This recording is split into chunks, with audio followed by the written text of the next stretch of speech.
People like to flex the fact that they own a house or they own a home, but I'm here to say the government owns your house. And the funny thing is, you're actually just renting it from the government. And if you miss a couple payments, they'll take it. Let's talk about the biggest scams no one questions: property taxes.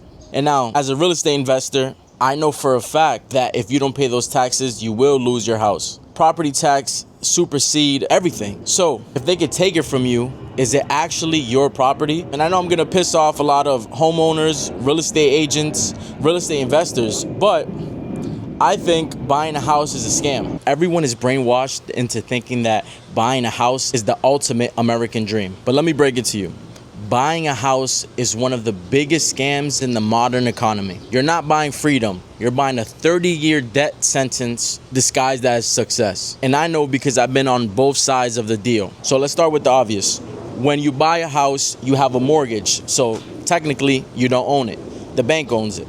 And on top of that, if you get to the point where you pay off your mortgage and then you stop paying your property taxes, then the city owns it. Oh yeah, and don't forget, for the first 10 years, you're mostly paying interest to the bank. So you're not even building equity. If anything, you're feeding the bank. People like to say that their house is their biggest investment, but a primary residence is not an investment. Because let's be real, an investment is something that pays you. A liability is something that takes money from you. So let's talk the numbers. If you buy a house at $400,000 at 7% interest, you're actually paying around $900,000 in those 30 years. And while your money's tied up in that house, inflation is eating away at your dollars. So who's actually getting rich off you purchasing a house? The builders, the banks, and the real estate agents. And I used to be a real estate agent, so there's that. Even if you own your house outright, it's not an asset, it's an expense. It takes money out of your pocket every single year. Meanwhile, the government never misses its cut. You miss your taxes, they take your property. If you pay your property taxes,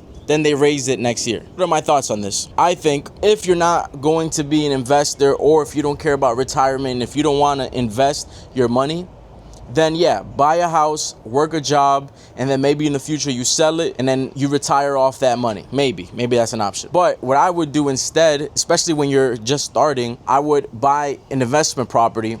I would put money in index funds. I would find other investments that actually put money in your pocket. I know a lot of people don't like this, but I mean, it's the truth. Would you rather put all your money into investments and rent?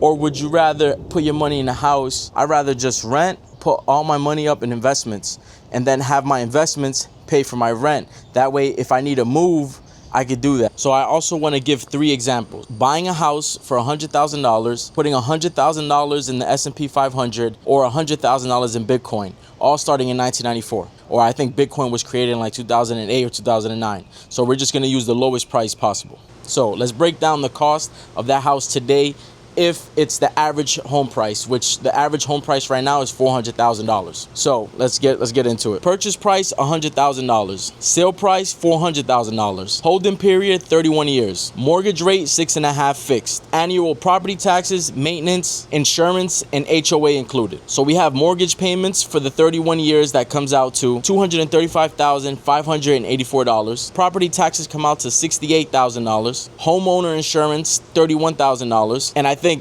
that's not even realistic, but let's use it.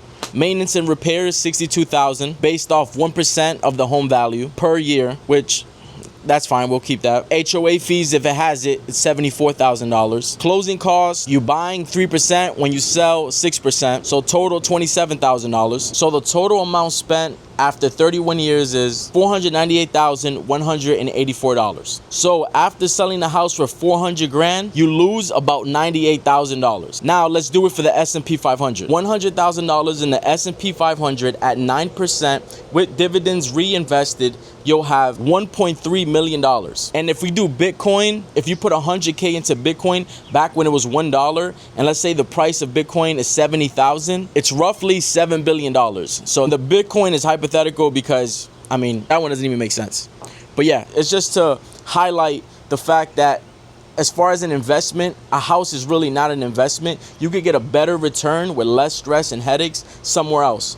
So the S&P 500, and then the calculation would be different too if it's an investment property, something that's actually making you money. But I think you get the point. I don't want to come off like real estate is bad. My whole channel is based off real estate and how to make money in real estate. What I am saying is that buying a house and spending all your money just so you could live somewhere doesn't make sense. At least not in the beginning. Instead of dropping your life savings on a house, you should learn how to make money from houses. So what does that mean? Buy rental properties, wholesale some deals, fix and flip some houses. Once you're getting paid from real estate, then you buy a house and you let the rents pay your mortgage. That's what I'm gonna do. That way you use that income to pay off the mortgage. That way you have a place to live while you're paying down debt, while you're building equity. The other thing too is if you put the money into stocks, specifically index funds or Bitcoin, if you're into that, the return is gonna be a lot better than just trapping your money inside a property. So the better bet would be to invest that money. Once your investment is making enough money for you to pay your mortgage based off your investment, then I say it's a good decision and it's a good choice and it's something you should do. I don't wanna come off like this is what you need to do. This is what I'm doing.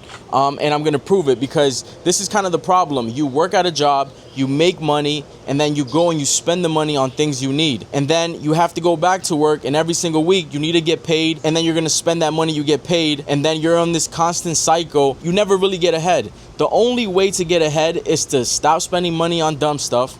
And, you know, I have trouble doing that myself. Put the money into the investments, let the investments make you money, and then you spend the investment money. And then if you're really smart, you buy more investments with that and you continue to let it grow. And with this channel, I'm gonna prove that. I'm not gonna buy a house. I already own rental property that I might sell, and I might buy more rental property closer by to me. I'm making the investments. I'm doing everything I'm preaching. So my goal is to become a millionaire through real estate. I'm gonna make it happen here on this channel. Sign up for my weekly newsletter. It's called Pablo's Perspective. It's in the link in the description. Thank you guys for watching. Like, comment, subscribe, and I'll see you guys next week.